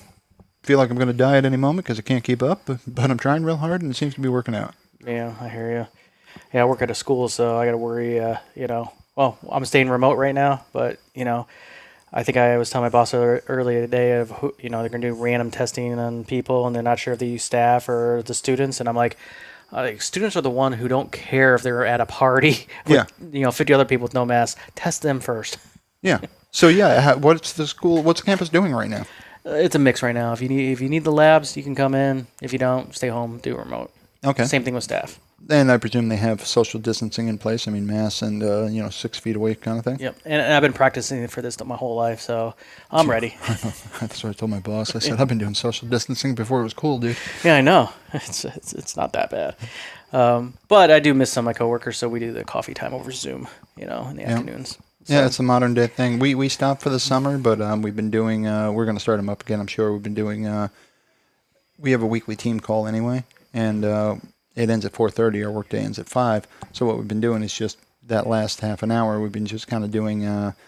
We do all sorts of stuff actually. We kind of make it fun, but we do a big Zoom call. Everybody gets some libations and we drink, and we've been doing a lot of music trivia, stupid crap like that. People have made up games for it, and it's just a way to stay connected when you're just not able to ever see each other, Yeah. I think I've been coping better because I work from home. Yeah. My industry, we largely work from home. So even without a pandemic, there are people that, I told you the story actually. I'm at a sales conference once, and I meet this guy, and they're like, hey, I'll just say the guy's first name, they're like, hey, Sean, this is Aaron. And Aaron's like, you're Sean DeLuca? I'm like, yeah. And he's shaking my hand. He's like, oh, my God, it's so good to meet you. And they're like, oh, my God, this is so awesome. I can't believe I'm shaking your hand. And I'm like, I've met me. It's just not that fucking exciting. Yeah. So it bothers me. Like, I walk away, and I'm like, why was that dude so freaking excited about meeting me? Yeah. And later on, I went back, and I saw his last name. I'd worked with this dude for 1.5 years over the phone. We talked every day. Every freaking day. No one told me his last name. They just said, hey, this is... So the context of talking to him was completely wrong. There was no way I would have connected those dots. But then I was pretty much as excited as he was to actually meet. Because, again, I didn't even know what the man looked like. But every day we spoke multiple times for 1.5 years. And all of a sudden we're in the same spot. So that's the industry I work in.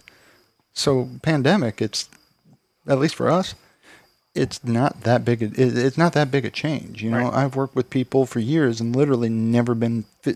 Some of them I've physically never met.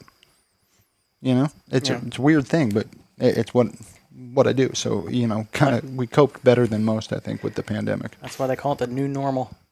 Yeah, exactly. But anyway, well, what are you watching lately, buddy? I know it's Shameless. Shameless, yes, just Shameless. That's it. That's it, yeah. We have 6 episodes left on season 10, and then we're probably going to do a mix. Well, we determined you're actually ahead of us. We haven't watched that last season. There is another show on Max Plus, or what the heck they call it, Raised by Wolves, that I probably watch. Oh, shit, I live that one. Oh, you live? Yeah, I know. I live Raised by Wolves. But this looks like a sci-fi kind of deal, and it is Ridley Scott. who I do celebrate him mostly, even though we gave us that meme of running away like in Pandorum.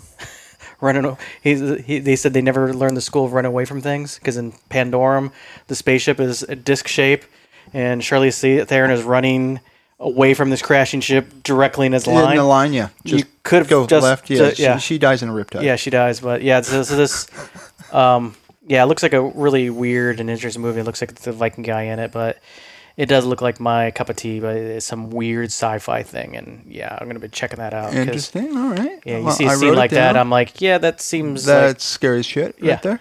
Yeah. So Raised by Wolves. So I think 3 episodes have dropped so far.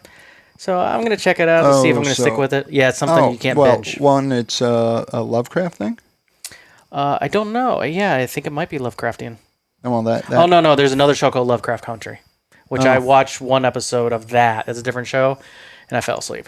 Okay. So I haven't seen any tentacles yet. But I can't fall asleep to TV. Oh, I can. It drives Mickles crazy. I can't. Yeah. All I do is, even if it's shitty TV, like if she's watching QVC, I just sit there and think how much QVC sucks. So Lovecraft Country is supposed to be, that's a different show, and that is, well, it's based on some writer, I forget his name. Yeah, exactly. I'm entirely writing down. I wrote down Raised by Wolves and Lovecraft Country. I will be checking these out. Yeah, so those are new shows, but then Umbrella, I got to get the wife to stay awake for Umbrella, second season for Umbrella Academy, so I'll be watching that. I enjoyed it. I liked the first episode. I was like, this is awesome, and my wife snored. Yeah, it happens. I was like, how? This is so interesting. So yeah, we got some other things we need to watch. Oh yeah, I'm gonna punish her because we're gonna watch a good modern show interspersed with Star Trek: The Next Generation. You're gonna make her watch Star Trek? I am, because I made her watch Babylon 5 and she liked it, and this is a classic. They're awesome. The shows are awesome, and when Riker gets his beard, it's gonna be awesome. That is great. Well, you have fun with that. It's a good show. It really is a good show. I watched it at the time. I mean, I've seen a shit ton of Next Generations. I mean, Whoopi Goldberg, and it got Reading Rainbow in there with the glasses. That's what I call him, but it's LeVar Burton. Wow. He wasn't Reading Rainbow. Reading Rainbow. Yeah, I don't. Who was he? It wasn't Data. What was his name? His name. Oh, I feel like I'm going to lose my cred.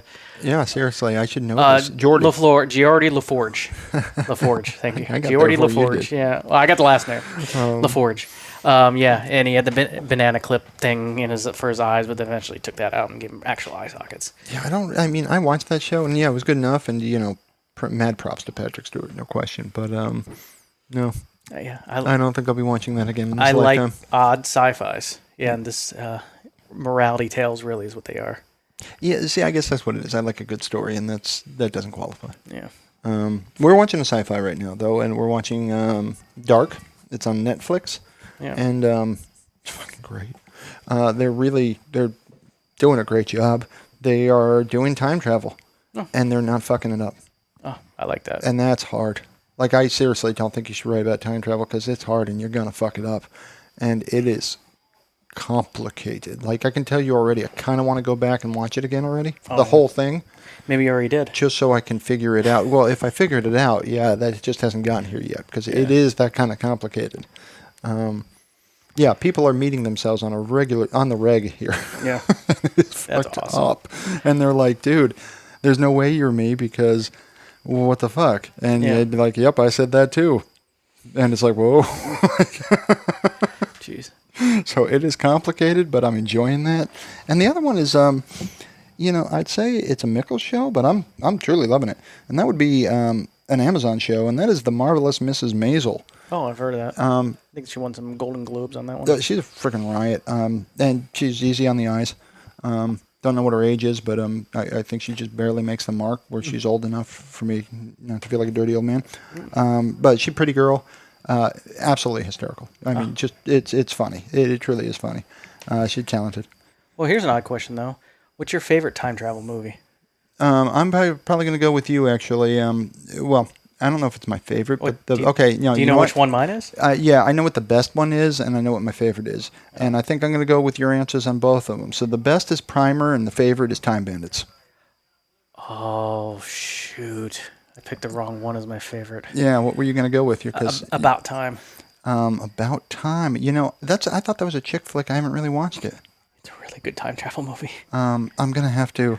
Okay, so I would say Time Bandits is definitely up there because Yeah, see, I it's just awesome. ruined your You shit right ruined there, it, didn't I?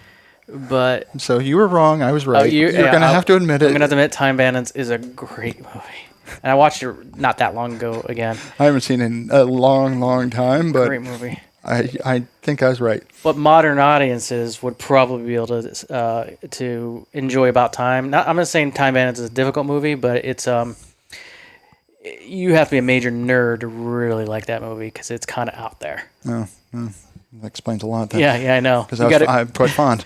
Yeah, because it is out there. Creeped It is the out shit there. right out yeah. of me as a kid, man. I found that one to be a bit scary.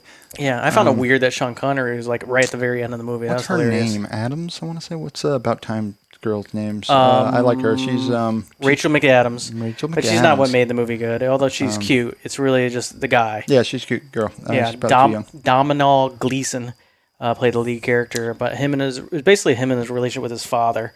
Did you ever see The Age of Adeline? I have not. I think that's a chick flick. It's This is definitely a chick flick, by the way. what's that? The About Time is kind of a chick flick. No, it's entirely a chick But flick. it's a great time but travel we will, movie. and you saying, oh yeah, okay, so you admitting it's a chick flick, it really means a chick flick. But Yeah, I bawled. I believe that. I didn't cry. You're bald. I bald. I like it. So Yeah. wonder if I will. It made me hyperventilate a little bit at the end. I swear to God. Oh, wow. And you I shouldn't enjoy even say that. I don't enjoy it. I don't enjoy you seek bawling it, you like a seek kid. it out. I do, yeah, but this movie did it for me because it Oh, you know again, what? it had nothing to do with the You know girl. what I fucking bawled What? at? Last thing I can remember What? bawling at, The Blind Side. Oh, the You ever Blind see Side. that? Yeah, I saw that. Fucking yeah. bald. Yeah. And it was so aptly named because I had no idea what the story was going into. You got blindsided. That's awesome. I have no idea how I Yeah. even ended up watching it. But oh my god, yeah, it crushed me. Oh, there's a good thing for you. I don't know if you've seen any of the show Cobra Kai. I have not, but It made its move over to Netflix. Oh, So nice. it was on YouTube, Yeah, and yeah. you used to pay to see it. Now, so you can binge watch the first 2 seasons. Oh, I think nice. dropping soon. And even if you're like Karate Kid wasn't your thing growing up, it was for me. I really loved the first 2 movies. I say we're of an age. Yeah, we're kind of the age of the Karate Kid was kind of cool. I told my boss the other day. I said, there's a lot of reasons we could do it, but me, I'm doing it for Johnny. Yeah, that's what I'm saying because that's the thing where that's why I like the 2 Cobra Kai because this is from Johnny's perspective, and you're like, yeah, he was kind of a jerk, and they kind of make that point in the show that Ralph Macchio's character, Daniel LaRusso deserved kind of a lot of what he was getting. Yeah, that's great. So it's a really cool movie, TV show on there, and it's worth watching because they were able to get like most of the rights of the original movies, and they're showing flashbacks on that from different angles. Apparently, a lot of the scenes were filmed with 20 cameras. Okay. So they're showing different angles, and I just like the story because it's there's a lot of characters that make a showing there. I don't want to give anything away. That kind of like blows your mind. And I think it's a good story because I think when the show starts, like Johnny's like a drunk and so it's a dark but compared. So it's not like lighthearted 80s flick. Yeah. They went all dark with this. Yeah. So that's why I like it. It's people get beat up and almost die and stuff. So it's definitely I'm entirely going back and watching The Outsiders again. It's been too long. The Outsiders. Yeah. That's a good movie. It is. That's I pre-fame was- for a lot of people there. I was very pleased too that my boss got the reference. Oh yeah. Doing Doing it for Johnny, man. Doing it for Johnny. Doing it for Johnny. Yeah, that was a good movie, and also the Karate Kid was in that as well. He was. Yeah. Yeah. Stay golden. Stay golden, golden boy. Yeah, his career went nowhere, but everyone else did. Yeah, it really did. It's just an all-star cast, and then some. It was just a good movie. I loved it, and not for nothing, man. I'm sorry. Seriously, R.I.P. for Patrick Swayze. He was fucking phenomenal, wasn't he? I mean, seriously, he really was. I loved all his cheese. All of it. I really do. He's kind of like I'm gonna say it. He was kind of like Uber Keanu. That's what made Point Break so great. Yeah. You had them both in the same orbit. Yes, they were together, being themselves. Yes, and it was just like wow. Yeah, I know. And I watched Point Break recently too because I wanted to see the cheeses. Did you ever watch the remake? I couldn't No. bring myself. No, I have trouble watching a lot of remakes. I Like Girl the Dragon Tattoo. I've never seen the American version. I did, and you're better off not. Yeah. Let Me In, which was the Let the Right One In. I forget which one was the original vampire child movie. I've only seen the Swedish version. I've never seen the American version of that either. Okay. So they changed the title a little bit. One's called Let Me In, and one's called Let the Right One In. But they're the same exact movie. Yeah. One's American, and I've never watched the American version. It's absolutely crazy what this microphone is picking up. Yeah, it's picking up noise in the other room. It's picking up the TV that I can't actually really even hear all that well, and yet it's picking it up like it's... Yeah. It sounds like we have a studio audience. We do. They're cheering us on. Are here. Yeah, they are here. They're cheering us on. Well, sorry guys. Maybe one day we'll have a. Who knows? Who knows? I don't know what we'll have. Yeah. But maybe we'll find a place other than our respective dining room tables for this kind of thing. Yes. But yeah, the not about time. The Age of Adeline has the hell's Ryan Blake Lively. Oh, Blake Lively. I've heard of her. She's like a B-movie kind of like famous. You know, I think the only reason I don't talk about her more is because I think she's just under the age mark for me. I think she's too young, but goddamn, she's a pretty girl. I look at her and I'm just like, wow, you're a pretty girl. Yeah. Like, that is, Jesus, that's not right. That's some genes right there. You know, like, you know, certain girls like Scarlett Johansson, you know, she rolls out of bed in the morning, doesn't matter if she's been drinking since 2 a.m. She looks fucking gorgeous. And it's just like, wow, it's not even a fair fight. Yeah. Like, you didn't even do anything. Yeah. You jerk. Yeah. Anywho, you hear any good music lately? Hear anything? Because I got a lot to talk about here. Like I said, the Tony Hawk 1 and 2 soundtrack, I wanted to give a shout out to a few songs on that. All right. So today I decided, based on my comments from last episode, because I heard, I spoke about the band Yes, and I spoke about a song called Heart of the Sunrise. Yeah. So I decided I'm going to list my I didn't listen playlist. to it Yeah, so I'm going to list my playlist, and you'll notice a song missing off this playlist because it's not on my playlist. So I think I'm very Steve Howe in my playlist because I'm missing probably one of my most favorite songs. The Lonely Heart there? Yeah, that's not on my list. Okay. So my playlist is not many songs. It's like 10 songs, but I would say that if anyone, listening, tell me if I'm missing a song that you think is a really great Yes song. But I think I have a really good selection of a random mix of Yes songs. Starship Trooper, I've Seen All Good People, Close to the Edge, and You and I, Siberian Kotru, Roundabout, you have to have that, Long Distance Runaround, Mood for a Day, Heart of the Sunrise, Open Your Eyes, Homeworld, It Will Be a Good Day, Face to Face, and If Only You Knew. And that to me is, there's way more songs than that in Yes, but that is, to me, my favorite group of Yes songs that I like just listening to in random. That's great. So where does that go? Up on our Facebook page? Where do you put that? I could take a screenshot of this, yeah. I think you should. Yeah, I'll put the screenshot, and these are good songs, and I was listening I don't believe you, but I will listen to them. I know a couple. I knew at least two on that list. I will give a listen to these. They're not, I love Rush, but you can't compare Yes to Rush. You can kind of compare Yes to like early Genesis. I've heard there's some songs by Led Zeppelin that are a little more progressive rock that is reminiscent of this. So basically, if you like a band that can play really long time and you can tell they're very talented, and I don't know, I think a lot of these songs are very pretty. I mean, Charlize likes some of these songs. She likes the stuff off the new Ladder album. It Will Be a Good Day. She loves that one because it's like some of these songs you gotta listen to, you can't not smile. They're just very uplifting. They're uplifting songs. So, which is the opposite of what I normally get myself into. Absolutely. So this is anti-suicide. This is not suicide. You listen to this and you feel good about everything. There was a long time, like a series of, I'd say at least a decade, where I'd make these suicide radio mixes. Yeah. And at the end of each one, I'd put it sitting at the dock of the bay. Yeah. Because that was, just when you're about to squeeze the trigger. Okay, I'm good. Yeah. It's not so bad. It's not so bad. Yeah, these are very pleasant songs. They're not like crazy. I'd say that Yes is famous for some of their songs of getting like, you got to be tripping to really understand what's happening.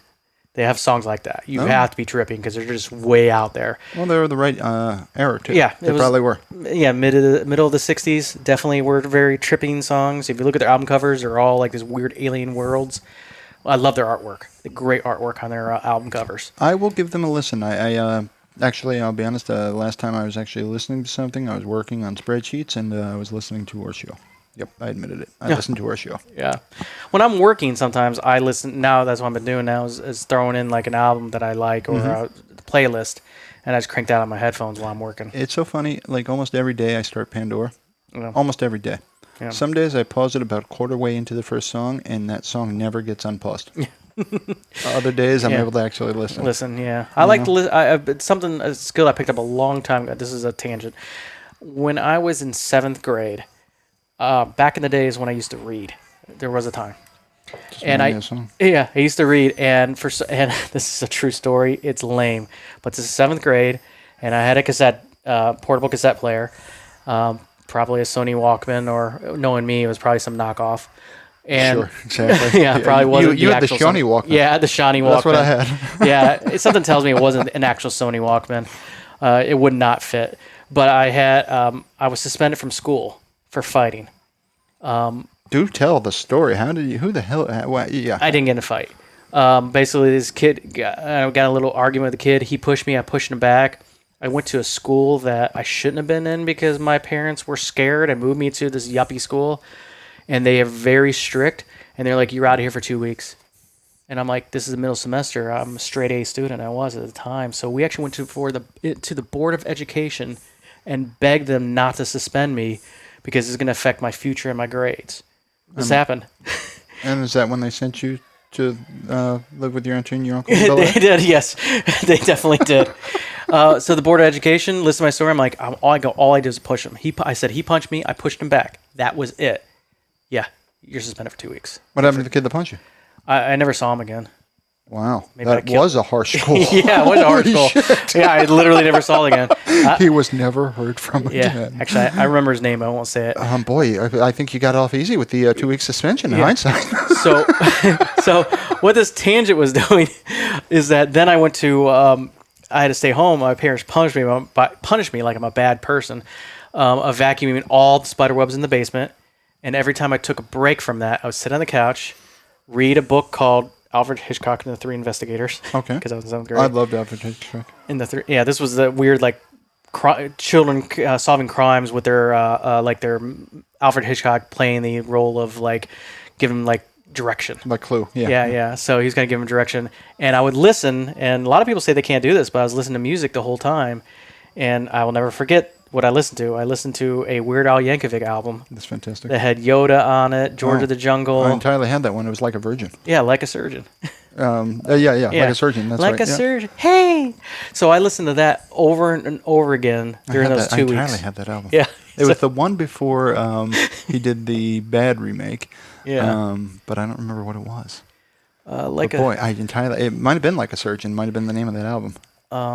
I entirely remember it. I actually celebrate every song on there. Oh, was it Dare to Be Stupid? Dare to Be Stupid might have been one. Boy, it's been a long time. So I listened to that album over and over again while I was reading, and it didn't bother me. It didn't distract me. Okay. So ever since then, I can do anything I want and listen to music, and I won't lose focus on what I'm doing. In fact, it helps me maintain focus when I do things now. Oh, it helps me with spreadsheets and things like that? Without a doubt, music helps me. I suppose it depends on what I need to focus on. I couldn't listen to... I don't think I could read a book and listen to music with words. In fact, I know I couldn't. I'm too hung up on lyrics. Yeah. But I could definitely do it with classical. Ooh, I Want a New Duck was on that album too. That's great. That was about Huey Lewis. That was Huey Lewis. I Want a New Drug. Yeah, no, I'm telling you, I had the album, dude. It was a great album. And my favorite, Hooked on Polkas. Yeah, I remember that too. I entirely had that album. Yeah, so that's what I listened to for 2 straight weeks. I didn't have any other cassette. So I find it. I feel you were wronged on a number of levels. At least you didn't get killed off, but the kid who hit you. Yeah. So there's that. But what exactly was your parents' rationale for punching you when they'd actually gone to your defense because they saw how right you were for standing up for yourself? Oh, they saw it as an opportunity to get their basement clean. Yes. Yeah. Kevin, you're punished. You're punished when the show's over. Yeah. When it's over. I'm just wondering if it still works. No, it doesn't work. I'm not kidding anymore. It's so funny. You actually just sang a song to me, and you don't even know it. But you said, and I'm going to ask you to look it up because I don't know who did it, but it's a great song. But there was a song, I'm going to say Back in the Day. Yeah. And the lyrics are literally, back in the days when I was young, I'm not a kid anymore, but some days I sit and wish I was a kid again. You literally said the term back in the days and I'm not a kid anymore, all within quick succession of each other. It's like you're singing it to me. Ahmad, yeah, it was. Okay. Okay. It's a great song, actually. We'll play it after here. Man, I wish we could play music on here without copyright infringement problems. Yeah. But they'd sue the living shit out of us. Yeah. On that note, though, I suppose I'm going to share that with our fans. I did a little bit of homework. And I know we're in the middle of the music section, but I just don't care. And I will say this. we are getting Mickle's getting us some paperwork, and we are walking down the LLC road. Oh, we're going to make a company out of this. We're going to have to. So we got to think of a name. And you know what? I am actually glad I brought this up because it crossed my mind, and I'm doing it. You're going to ask? I'm going to ask everybody. Oh, what should we can name it whatever we damn well please, it doesn't basically. Have to be, it doesn't have to be Toot or the one other thing. It could be something cool. It could be absolutely anything. Actually, I have one thing that I thought we could potentially name it, but here's the only rule I know of. Yeah. I suppose there's two. We couldn't have anything profane because they wouldn't let us, although that'd be cool. Yeah. And the other is the name can't be taken. Oh. If the name's taken, we're dead in the water. That's that. Right. But I believe we did have one negative comment thus far. Yeah. And I believe it was simply largely irrelevant. Yeah. And which I fully concur. Yes. Yeah, congratulations. You are correct. So, believe it or not, he's our first entry in this contest. Oh, so he inadvertently is helping us out. Largely Irrelevant LLC is my first suggestion. That is awesome. We should see if there's another company called that, because that doesn't seem like a very uncommon pair of words to put together, but it may be, so it's worth looking up. I can't imagine that many people want to name their company Largely Irrelevant. Yeah, I know. It doesn't roll off the tongue. I can't imagine it's high on the wish list. Yeah. It might be one you end up with when your name is taken, like whatever you wanted, but, again, we're going to make a game out of this. Yeah. We don't really have a timeline right now, but... and Kevin, you get to play too. So and I'm certain I'm going to be playing more than just this, but that was the one that first came to my mind. So if you guys have names for what our company should be called, we want to hear from you. We want to know. And again, it doesn't have to have anything to do with the one other thing because, well, we already got the name of the show. Now we get to name something else. It's just fun. Yeah, more names. We're naming things. Well, we are celebrity endorsed. That's true. Exactly. Yes. That could be the name too. Celebrity endorsed. Yeah, just call it celebrity endorsed. I love it. Yeah, there it is. Second entry.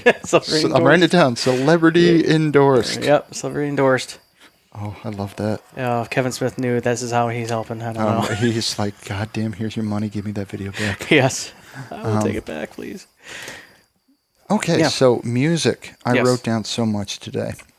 So I said I wasn't going to do categories, and I kind of still did, but not entirely. So first, we mentioned Jimmy T. That was James Taylor. Oh. And, I asked Mickles that same question. Folk or classic rock? She agreed entirely folk. Or she said, actually, folk is generous. He's easy listening. I said, okay. But we'll give him folk. And, to mention some songs, and for the record, Jimmy T is entirely easy listening. I mean, it doesn't get much easier. Caroline in My Mind is just super, super duper stuff.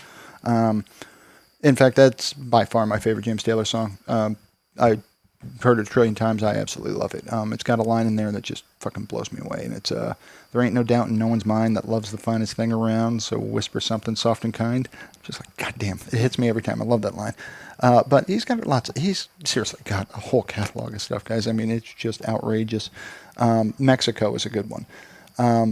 Your Smiling Face. I always like that. And Your Smiling Face, actually, this brings up two things. There's something called, or that I call, a fuck you song.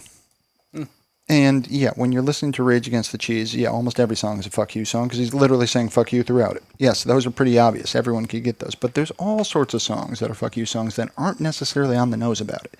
They're not necessarily as obvious that that's what they're saying. But, one song I've always been particularly fond of is Different Drum by the Stone Ponies.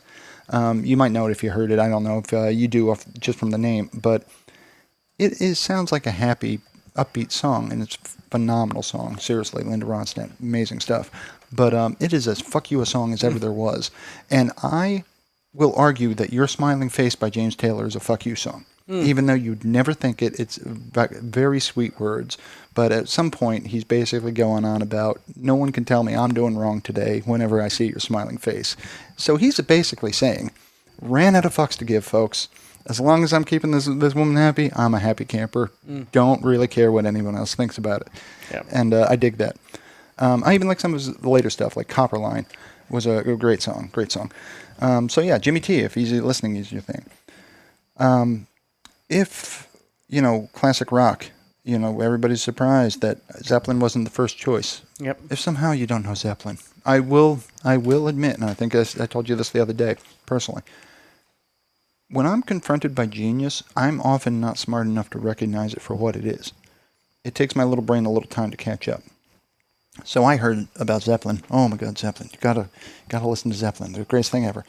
And I heard Stairway to Heaven, and it was okay. Didn't blow me away. Didn't know what all the hubbub was about. Yeah. Then I heard When the Levee Breaks. I don't know why that song. I was just like, oh, this is good. And that for some reason that led me in. And then it's just, Zeppelin, I can go on and on and on and on. If I had to name a few songs, like When the Levee Breaks, obviously, is a personal favorite of mine. Honestly, the entire Zoso album, just fucking good. Yeah. And Stairway's on that. But Ramble On, everybody knows Ramble On. Great, great song. Tangerine, another personal favorite of mine. I asked Mickles what her favorite was, and then I answered for her before she could, and I was right, and hers is Cashmere by far. She loves it. So, yeah, Zeppelin, absolutely. And you know my Zeppelin story. I think it was my 13th birthday. A little bit of a long story, but the short version is I actually got to meet and shake Robert Plant's hand, and I'm telling you, folks, I went full stupid. I'm not generally impressed by anything, and I distinctly remember shaking this man's hand, and all I could think was, do you know who you are? Yeah. And I'm pretty certain he thought I was mentally handicapped because I couldn't form words or do much of anything, but yeah. And because of that, the legend has grown, and now, I take writing credits for a lot of Zeppelin stuff because, things change over the years. The legend grows. Yeah, the legend grows. So, yeah, check out Zeppelin, though. If you haven't, they're really, really good. Now, one other, it's, I was wondering what to say for heavy stuff, and I didn't really have anything specifically, and I don't even know what this band falls into. So I thought I'd throw out a shout out to Modest Mouse. Huge fan. A lot of really good stuff. They are out there. They are doing their own thing. They did not run out of fucks. They never picked any up to begin with. And, name a few songs because, you've probably heard some Modest Mouse stuff. And I'll be honest, they're one of those bands that their hits that are on the radio is probably the worst stuff on the album. And to be honest, I like their hits too. Yeah. But it's probably the worst stuff that's on the album. And so if I had to name some songs, Heart Cook's Brain, Bukowski, Trailer Trash is great. I could go on and on. Custom Concern is amazing. Along with one of the ones that probably first turned me on to them is a song called Never Ending Math Equation. And it's just so good. But I really do. And it's funny, it's going to lead into one of those references. I kind of celebrate the whole catalog. And I don't even know if you realize this, but whenever I say I celebrate the whole catalog, it's actually a quote from a movie. Do you have any idea what I'm talking about? And I can tell already you don't. Yes. What am I talking about? You're talking about Office Space. I am talking about Office Space. That's awesome. Yes. Because Michael Bolton. Michael two Bolton. Bobs, man. Yep. One guy's name is Michael Bolton, and I'll never forget, you remember that movie's so good. Yeah, seriously, guys, if you haven't seen Office Space and you work in an office, go get it. It's a documentary. It is.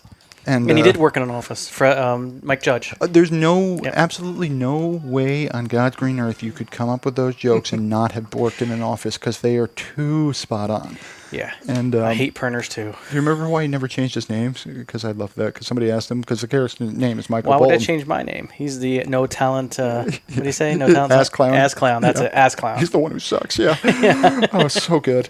But yeah, so later on, Michael Bolton, he goes to see the two Bobs who are basically firing everybody. And then his response, one of the Bob's responses, I celebrate the whole catalog, referring to Michael Bolton. Yeah, Dr. Cox, as I call him. Because entirely Dr. Cox. It's Dr. Cox.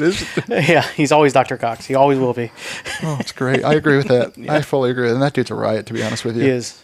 Yeah, McGinley. Yeah, that John sounds right. McGinley. Yeah, John that dude is talented, actually. Yeah. I mean, he kind of doesn't act either, but goddamn is he funny. He's charismatic as hell. Yeah. And it was as it turned out, not to be totally tangent, but this Tangents and Scrubs where he kept calling JD different girls' names. Yeah. They got that. They wrote that in the show because he does that to all his friends in real life. Oh, that's hysterical. Yeah. I love that. Yeah. That's fun. Yeah. That is fun. So again, I've been playing the hell out of Tony Hawk 1 and 2, and they did a lot of fun things with the soundtrack. So best I can tell is they took all the original stuff off of 1 and 2, and they took those soundtracks, but then they added some stuff to it. Oh. So I thought I'd just go through and talk about some of the songs on there because you kind of, I don't know if it's the repetition or what, but some of these songs I actually like. So, New Girl from the Suicide Machines. It's actually from the originals. Really good stuff, though. I enjoy it. I don't know what you'd call that, thrash punk kind of music. It's kind of the heavier side. On that same kind of genre, I guess, leaning more towards the emo side of it would be No Cigar by Melancholy, and definitely dig that song. That's entirely a fuck you song if ever there was one. But then they get into, there was a couple of old school references in there. So there's Pin the Tail on the Donkey by Naughty by Nature, and Hip Hop Hooray. Whether or not you know it, if you're down with OPP, you know Naughty by Nature somewhere. Everybody knows them, but whether or not they realize it. But they also have a song called "Can I Kick It," and that's by a Tribe Called Quest. And I have to admit, they're one of those bands that I know I've not listened to enough. But friggin' yes, you can is what I say when he asks, "Can I kick it?" Because Tribe's really good. They're really talented, and I know I should listen to more. But I heard two new songs, or at least new to me. I have no idea if they're new. But one was Baker Boy, "In Control." I'm definitely digging that song. I'll be honest with you, that too is kind of a fuck you song. It's kind of like, you know what? I got this. And then the other one is funny because I'd actually written down the Back in the Days because it reminds me of a song, which reminds me of the song I'm about to talk about. So it was a long thread that got me there. And the fact that you just started saying the lyrics to me was even weirder. But there's a song called "The Struggle" by Black Prez featuring Kid Something. And I entirely dig it. I mean, it's just got this really... It's got great lyrics, and it's got a really great vibe to it. But it reminds me, if anybody's into this type of music, it reminds me of a song called "Diddy" by Paperboy. And that's an old school song that I definitely dug, which in turn led me to that song by Ahmad called "Back in the Day." So it's funny how it's all connected in my little brain. But, a lot of songs I enjoyed, and if nothing else, I'm not kidding, I don't know if it's this show or it's just playing this game and listening to some old school stuff again. I haven't been listening to enough old school rap. I definitely enjoy it. I really do. It's just good stuff. And I have not been listening to enough. But, my musical tastes are clearly all over the board. So I know I had a lot to talk about today music-wise. The sad part is I'm certain I'll have even more in the future.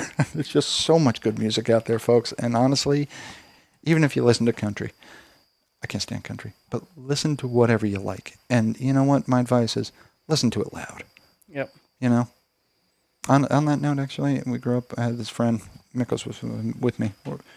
His sister, when she'd get pissed, would blast Phil Collins. Yeah. And we were at his house once, and his house was weird. It was his apartment, and there was a series of apartments that were relatively close to each other. And we'd leave, and we'd been playing music really loud, too, so we didn't notice. But we walk outside, and I did not know people literally blasted Phil Collins. But I'm talking like... Susu Studio? I'm talking like so loud. Like you would think, I've heard it with like classic rock for sure, with like heavy metal. Absolutely. I did not realize people literally did that with Phil Collins. I don't think you're supposed to. It's the weirdest thing. That is weird. So anyway, again, big music fan, and hopefully some folks are, learning something and able to check out a few of these things. That's why I'm trying to include the specific songs as well. And there's so many shout-outs I want to give to bands, and, just music has been my life. It means the world to me.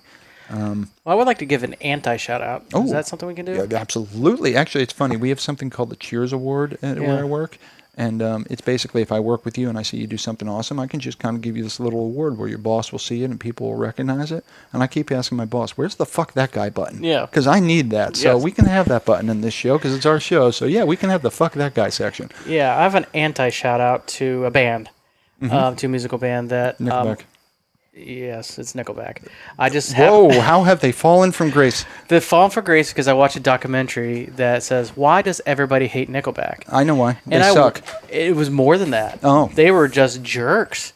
They're just jerks. Their lyrics are bad about women. They're just degrading.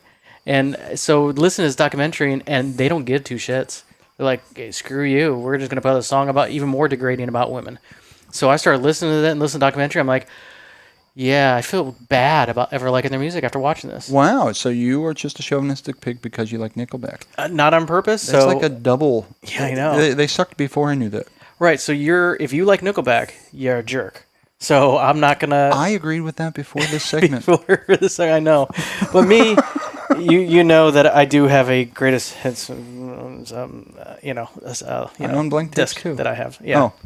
Which I haven't broken in half yet, but we thought about it, didn't we? Did you ever hear that bit? There was a bit back in the day where guys we're old, where he's at the store and I remember these days, and he's at the music store and he wants to buy a blank cassette, and he sees John Denver's Greatest Hits for 99 cents, and then he buys his blank cassette for $2.30, and he said it literally cost me more to get a tape without John Denver on it than it would. Yes, that's awesome. Oh God. But yeah, that's how I feel about Nickelback, though. But I refuse to take my love back from Collective Soul because I loved Collective Soul. You cannot see. I'm offended on Collective Soul's behalf. Oh, I love Collective You Soul. have two different things there. On one, you have a band who, yes, they're not my particular jam, but they are very talented, and I do like some of their stuff, and that would be Collective Soul. And then on the other hand, you have Nickelback. Yeah, but they came out around the same time, so I associate them together. Okay, I gotcha. But yeah, so you can see my playlist here, and I'm about ready to delete that playlist called Nickelback Hits. I like that you're socially woke enough, I guess, to say, you know what, fuck those guys. Yeah, screw those guys. I will never listen to them again because they are jerkheads, and they can go kiss my ass. Good for you, buddy. Yep, they're done. They're never going to receive a rotation of my playlist ever again. Well, not that I'd ever planned on reevaluating the decision, but if I ever decided to reevaluate them and decide they might actually be good, I will no longer do that, but I don't think that day was coming anyway. Yeah, I know. And what worse, this is worse. This is a whole freaking documentary that I watch on YouTube, which is worth watching. I'll have to post it. But they also have their own label where they signed bands that sound and sing just like them. So you'd have to. Where are they from? Nickelback, they're Canadian. Okay. That's how they got their name, Starbucks. They always got Nickelback from people buying their drink. Was it Canadian? No, maybe I'm wrong. Is that really where they got their Yeah, Starbucks for sure. Wow. Yeah, that was their change. Here's your Nickelback. That's how they named the band. All right. There you go. Be careful with those nickels, folks. Yeah. I'm all for tipping, but one, you should be tipping more than fucking nickel. But two is bad things can happen. Nickelback. Oh yeah, no, I'm all right. They're from Alberta, Canada, so they're Canadians, All right. which you think they'd be more polite, but they're not. Honestly, I tend to love Canadian musicians, so everybody's got an off day. Yeah, there's definitely. I like a lot of Canadian. I love a lot of bands and Canadian musicians, bands. Yeah, but not Bieber. Neil Young comes But to mind. A bunch of others. The Guess Who. Guess Who comes to mind? Absolutely. Yeah, Neil Young. Yeah. Rush. There you go. I love I'm certain I'm forgetting like tons of bands. Oh, that I there's should a be ton naming, of Canadian but bands. We probably just don't know they're Canadian. I'm just not thinking about them right now, but yeah, it's Alanis Morissette, I think, is Canadian. Yeah, I'm pretty sure she is. I'd go with that. Yeah. God. And she hates what's his face? See that? That Deadpool. was a Kevin Smith. Though. Yeah, you guys. It's God. all connected. Yeah. Yeah. I think they finally came out and said the song where her famous song is about what's his face from Deadpool, Ryan Reynolds. What famous song? The song where she wrote, she goes, "I hope you're thinking about me," or you oh, never... when she goes down in the theater kind of thing. Yeah. Oh, look at that. Yeah. So I think it finally came out. That was about Ryan. They dated. Oh, I'm sorry, Alanis. So, are we basically saying that Ryan Reynolds left Alanis for Blake Lively? Yeah. I don't know if it was that who they went for back then, but yeah, that's the rumor.